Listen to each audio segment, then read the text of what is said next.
Welcome to the wildest, dumbest, best vehicle on the planet.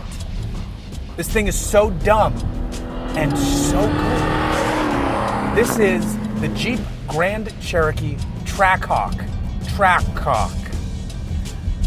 If people take these to the tracks, I'll be impressed because if they do, what they're unleashing, a 707 horsepower Jeep. This is a 707 horsepower Jeep. This has a horsepower figure that would make most supercar owners go, oh shit, really? Dang it. I don't have that much.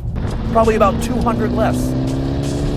I pull up to any traffic light and I look around and I am the horsepower king. It's ridiculous. Power corrupts.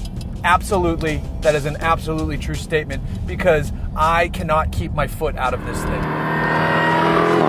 I'm averaging somewhere between 8 and 9 miles per gallon, and I don't give a flying fuck, though I do need to find a Flying J gas station, which would be a good reference if those were in California. They're not down here, by me at least. So, what's making all that power? Well, up front, it's the Hellcat motor. 6.2 liter supercharged V8. The supercharger takes up 2.4 liters. I mean, it's huge. It's backed up by an 8-speed automatic gearbox. It's the ZF. It's the one that everybody's been using because it's good. But then Chrysler had to go throughout this thing and beef up all areas of the drivetrain. This is an all-wheel drive Hellcat. So it has a transfer case sending power to the front. They used a wider, stronger chain to handle all of that power and torque. It's about 645 pound-feet of torque, which is a bit less than what the Charger and the Challenger make, just due to a slightly more restrictive exhaust setup. It's just the packaging for the exhaust makes you lose a few of the torques. You're not going to notice it. This thing is rolling on gigantic Fatso Pirelli 295s, 20-inch wheels. It has huge-ass Brembo brakes with yellow calipers. Yellow is the only color you can get. The front brake rotor is 15.7 inches. That's amazing. Anytime I drive a vehicle with bigger brake rotors than the wheels on my 74 Mercedes, I'm a bit blown away. They don't look as cool as the wheels on my Mercedes, but that's neither here nor there because they definitely put in way more work because this thing gets up and goes very quickly, so it needs to stop. I'm going to hold my coffee so I don't spill it. But I'm in drive. It's in 7th gear. I'm going to floor it. Oh, yes! I mean, what the fuck? This thing defies physics in the best way possible. If Einstein were alive, you go, that's not possible. This car is not possible. That's horrible, Einstein, but I don't care because I'm in a Trackhawk and I can do whatever I want except take turns as quickly as your average supercar. This thing does handle well, though. I believe all the buff books that tested it said it hits nearly 0.9 G on the skid pad, which is, again, physics-defying, but you have a 295 square stance that's going to help. There's also an adaptive suspension to sort out the bumps and keep it relatively flat. Keep it fat, too. Relatively flat through the corners. There are a handful of drive modes. It is a Hellcat, so you can change a bunch of settings. I'm going to see what I have it in right now. I have it in custom. How do I have it? I have transmission in sport, the paddle shifter's on, stability control set to track, because what that is doing is sending more, and the all-wheel drive system set to track. So what that's doing is allowing a little bit of slip, not too much because it's all-wheel drive and it's a Jeep, but the all-wheel drive system is sending now, I think it's 70% of the torque rearward. In the auto mode, it's 60-40, then it goes 35-75. No, that's not right. That number's not right. It goes 35-65, then 30. So it's 50-50 in like snow and just general driving. It's 50-50 in snow mode. It's 60-40 in auto. It's 35-65 in sport, and I think it's full 70-30 in track. Yeah, so suspension I put in street to make it a little softer. Steering in sport, not full track. It's already pretty hefty in this fat rimmed wheel, which I really like. You should have a thick rimmed wheel for a vehicle like this. The paddles are right here, right behind the steering wheel. If you've been in any current Chrysler FCA sporty product, this is going to feel familiar, especially if you've been in a Hellcat. What won't feel familiar is sitting up a bit higher and having all-wheel drive launches. Oh, yes. Now, you don't get to have the brake standy burnout fun, but, you know, what can you do? You do have launch control, and it works very, very well. It goes, brrr, and then you're gone. It does an impression of the gun on an A10, and then you're gone. It's awesome.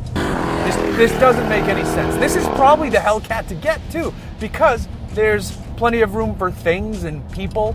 This is, if you don't mind stopping for fuel and paying for fuel often, this is an amazing road trip machine because it's comfortable, it's got an excellent Harman Kardon sound system, and it just eats up the miles. And it doesn't eat them up, it devours them like Kobayashi with a plate of hot dogs in front of him. And then later on, it just shits out tons of noise, like so much noise, which I'm sure Kobayashi does too.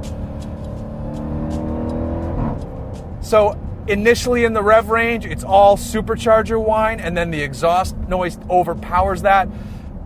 I can't get over how much fun this dumb brick of a thing is. It is awesome. It reminds me, years ago, Toyota did a version of their Tundra with a bunch of TRD parts. They loaned it out to show you what TRD could do. It wasn't an official model, but this was a supercharged Tundra. It was amazing.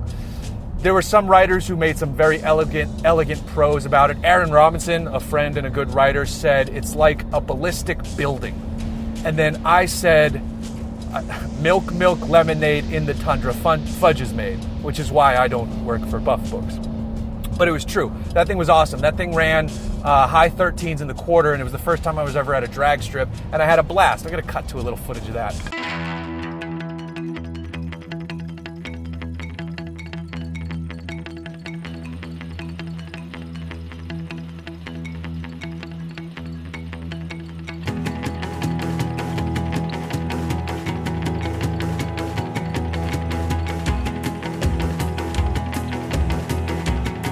Because it's like one of our first videos ever. It's not even on YouTube, it's on Vimeo. This is so much faster than that thing. It's mind-blowing. I'm having trouble coming up with coherent things to say because you get seduced by the evilness wonder that is a Hellcat-powered anything.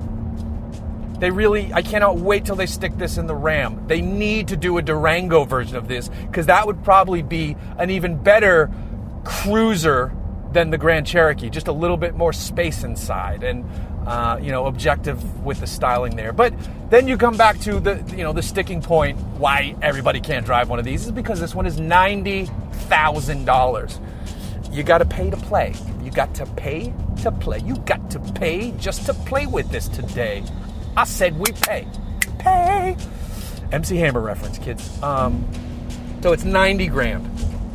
You're competing against BMW X5Ms and GLC 63s, GLE 63s, GLE 63s. You're competing, you're Range Rover SVRs. So this is going to have more horsepower than all of them.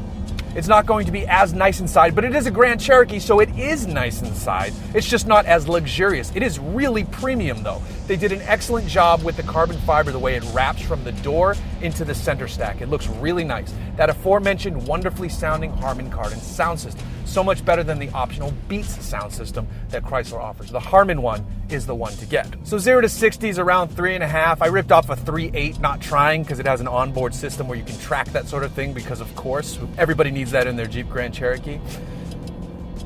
You're not going to have the curbside cachet that you would with the Range Rover or the Mercedes or the BMW. It doesn't matter, because when you all fire up your engines and go to leave whatever fancy restaurant you're eating at, you win. It's game over. Even if they catch a 10th to 60, even if they have a higher top speed, which they probably don't because they're German and limited, you win because of the noise and the hilarity and the absurdity of a Jeep Grand Cherokee with its subtle Trackhawk badges, and they are subtle. The badging on this is very subtle. It's almost sleeperish, especially with this silver paint. You have to look and see the vents in the hood. You have to see the that's the biggest giveaway, is the supercharged badging and the yellow brake calipers and the big ass exhaust setup out back. Other than that, it blends in fairly well. Other Jeep owners take a closer look and go, oh shit, that's not an Overland. That's not a Trailhawk. That is a motherfucking Trackhawk! Yeah! Yeah, I'm going to jail.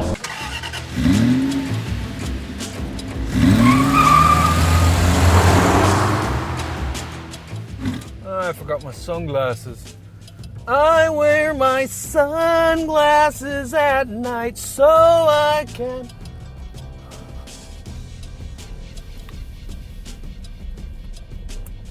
Presented by Starbucks. I wish, because that would be lots of money.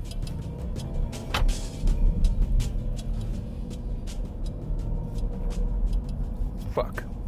I just spilled coffee on my I've spilled coffee on this Beeline Coffee shirt at least 3 times. God damn it. Oh, yes. Oh, yes. Oh, yes. Oh, yes. This car is John Cena. Like, it just play the trumpets. This car, I don't even watch wrestling. I haven't since, the 80s or the 90s.